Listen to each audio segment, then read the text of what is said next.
उन्नति हमारे लक्ष्य है। ग्रामों के हम रखवाले, ग्रामों के हम रखवाले, ग्रामों के हम रखवाले। We are fortunate to have the Honorable Union Minister Shri Pradeep Jain Aditya, Ministers, for this very important occasion. May I now request the Chief Guest, the Honorable Union Minister, to address the students and the invited audience. आज के इस ऐतिहासिक कार्यक्रम में NIRD के director general respected Mathew सू Punnamkal, deputy director respected KN Kumar ji, और आप सबको जिन्होंने इस डिप्लोमा कोर्स के माध्यम से सृजित किया, सम्मानीय doctor Durga Prasad ji, registrar doctor MB Rao ji, faculty के सभी प्रोफेसरगण, सम्मानित पत्रकार बंधुओं, अतिथिगण और सभी स्टूडेंट्स, एक बहुत अभूतपूर्व अवसर है जिसमें आपको एक प्रमाण पत्र मिलेगा। निश्चित रूप से ये प्रमाण पत्र, ये डिप्लोमा एक चुनौती भरा हुआ डिप्लोमा है, क्योंकि हमारा जो देश है, जो देश 2,50,000 से ज़्यादा ग्राम पंचायतों में बसता है, 6 लाख से ज़्यादा गांव जिस देश के अंदर हैं, वहाँ पर आपने जिस रूरल डेवलपमेंट मैनेजमेंट का डिप्लोमा लिया है वो एक सेतु के रूप में काम कर सकता है। आज हमारा ग्रामीण भारत और शहरी भारत, दो भारत इस देश में दिखाई देते हैं। एक तरफ हम जब जाते हैं तो हमें गगनचुंबी अट्टालिकाएं दिखाई देती हैं, दूसरी तरफ 24 घंटे मेहनत करने वाले किसान दिखाई देते हैं जो अपनी बेटी की शादी के समय अपनी जमीन को गिरवी रखते हैं। भारत सरकार द्वारा लगातार ग्रामीण विकास मंत्रालय और अन्य मंत्रालयों के माध्यम से हर गांव के लिए बहुत सारी योजनाएं संचालित की जाती हैं। आज 200 से ज़्यादा सेंट्रल स्पॉन्सर्ड स्कीम पूरे देश में संचालित हो रही है। आज एक बहुत बड़ी चुनौती पूरे देश के सामने, हम किसी भी क्षेत्र में हों, किसी भी पद पे हों, हम सबको मिलकर इस चुनौती को स्वीकारना है। आज जिस तरह से एक लंबे समय से लोगों के मन में एक भाव था कि हमारा देश, जिस देश के अंदर 100 करोड़ से ज़्यादा लोग हैं, वहाँ पर हमें योजनाएं नहीं, कानून चाहिए। UPA चेयरपर्सन श्रीमती सोनिया गांधी, प्रधानमंत्री डॉक्टर मनमोहन सिंह ने एक अभूतपूर्व क्रांति की और उन्होंने योजनाओं की जगह कानून निर्मित किए, और उसका मूलभूत उद्देश्य यही है कि योजनाएं न पहुंचें, लेकिन कानून के माध्यम से हर जगह लोगों को उनका हक मिले, उनका अधिकार मिले। राइट टू जॉब, लंबे समय तक विचार चला कि जो देश जिसकी आबादी 70% से ज़्यादा गांव में बसती है, उसके हर परिवार को कानून का हक मिले, और अगर उसको काम नहीं मिलता तो उसको बेरोजगारी भत्ता मिले। और एक कानून निर्मित हुआ, महात्मा गांधी रोजगार गारंटी अधिनियम। Member of parliament, member of legislative assembly, उनको जो अधिकार थे, सूचना का अधिकार, वो एक आम आदमी तक पहुंचा। Right to education, right to food security, और महिलाओं को मुख्य धारा में जोड़ने के लिए देश की सबसे बड़ी महापंचायत में, जहां वो अपनी किस्मत का, अपने भाग्य का स्वयं फैसला करेंगी, वो महिला आरक्षण बिल भी राज्यसभा में पारित हुआ। और इन सबका मूलभूत उद्देश्य यही है कि पूरा देश विकास के पथ पर चले। आज लगातार लंबे समय से हम देखते हैं कि एक तरफ पैसे वाले लोग हैं और दूसरी तरफ करोड़ों लोग गरीबी रेखा के नीचे हैं। वो लोग भी काम करना चाहते हैं, उनके लिए भारत सरकार योजनाएं बनाती है उनका स्वरूप विकसित करने के लिए। आज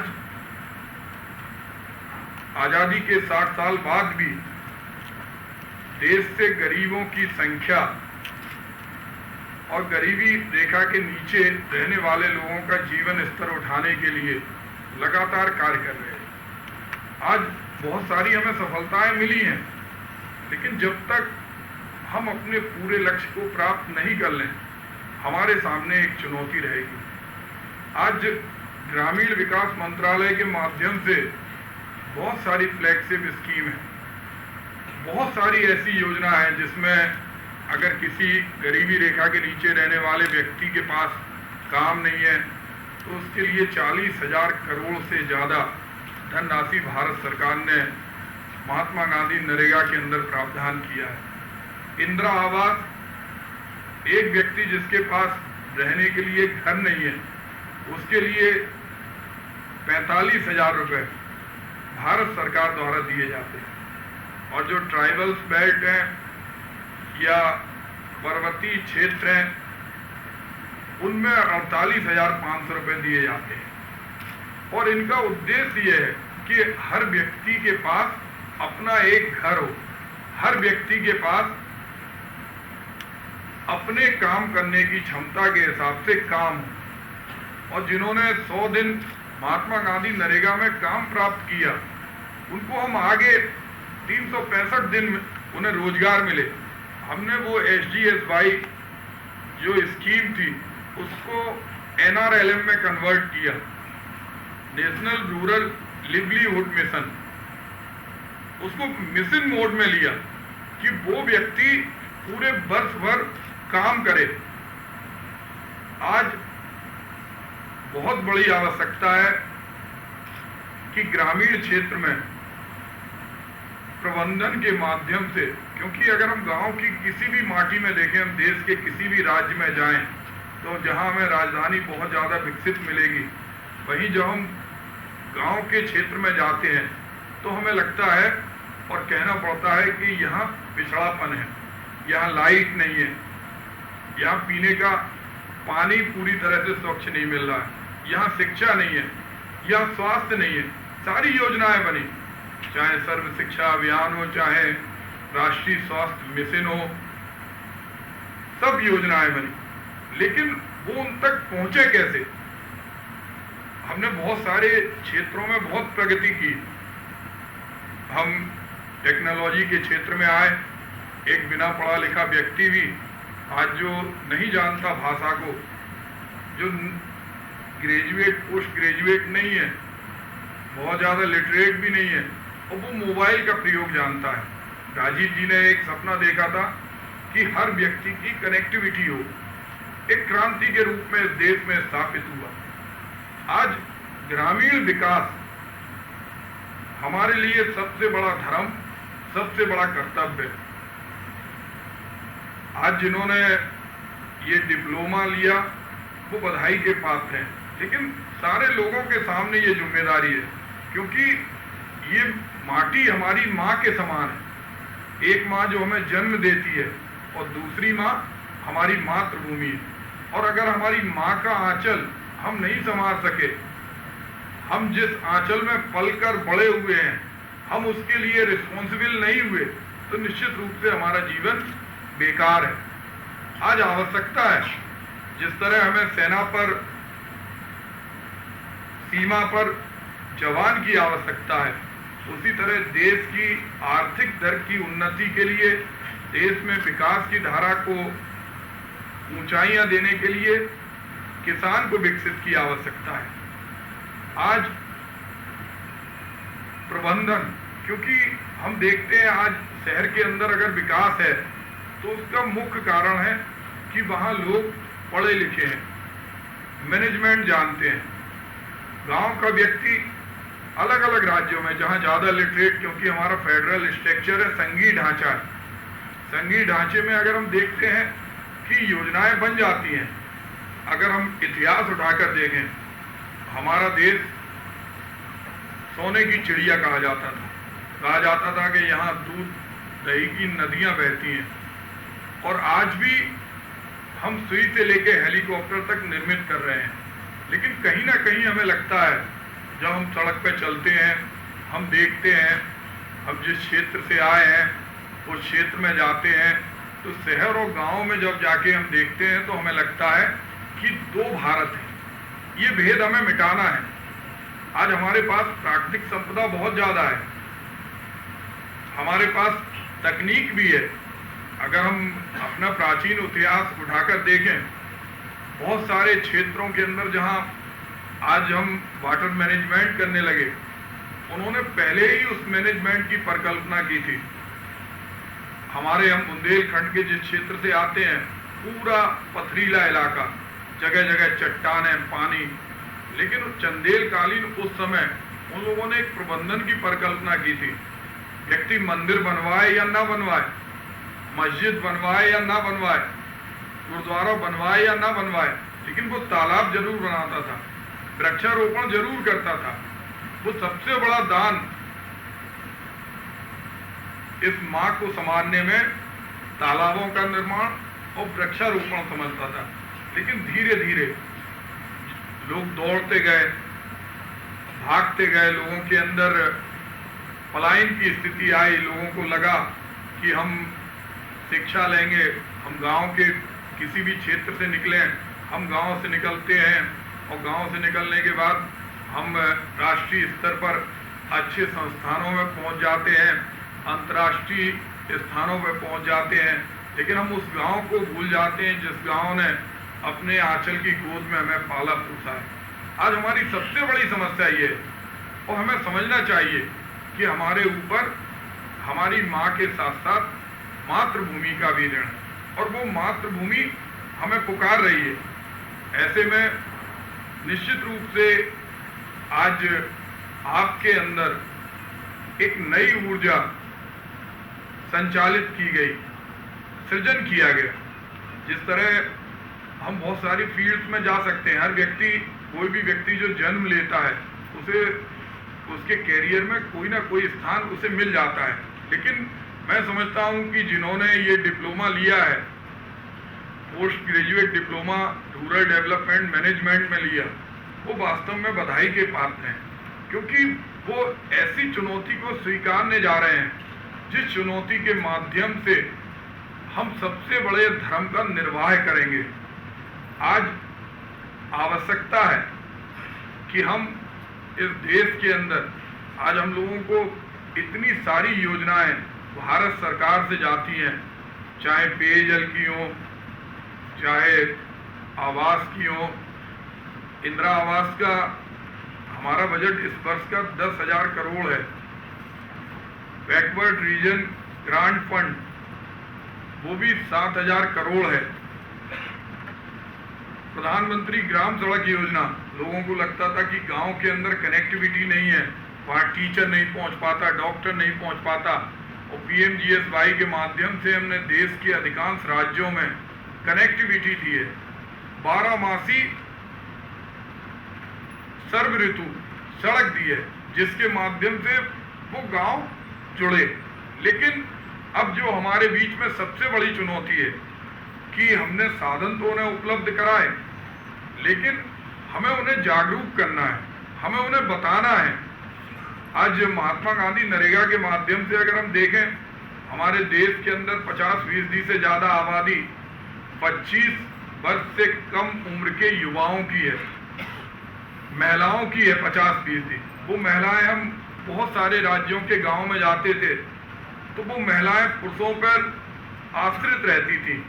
उन्हें लगता नहीं था कि विकास के दौड़ में उनका भी कोई योगदान हो सकता है। प्राचीन काल से अगर हम देखें, हमने महिलाओं को बराबरी का दर्जा दिया, चाहे हम झांसी की रानी को देखें, चाहे हम दुर्गावती को देखें, चाहे हम किसी भी क्षेत्र में देखें, आज वर्तमान में महिला शक्ति आगे आई है।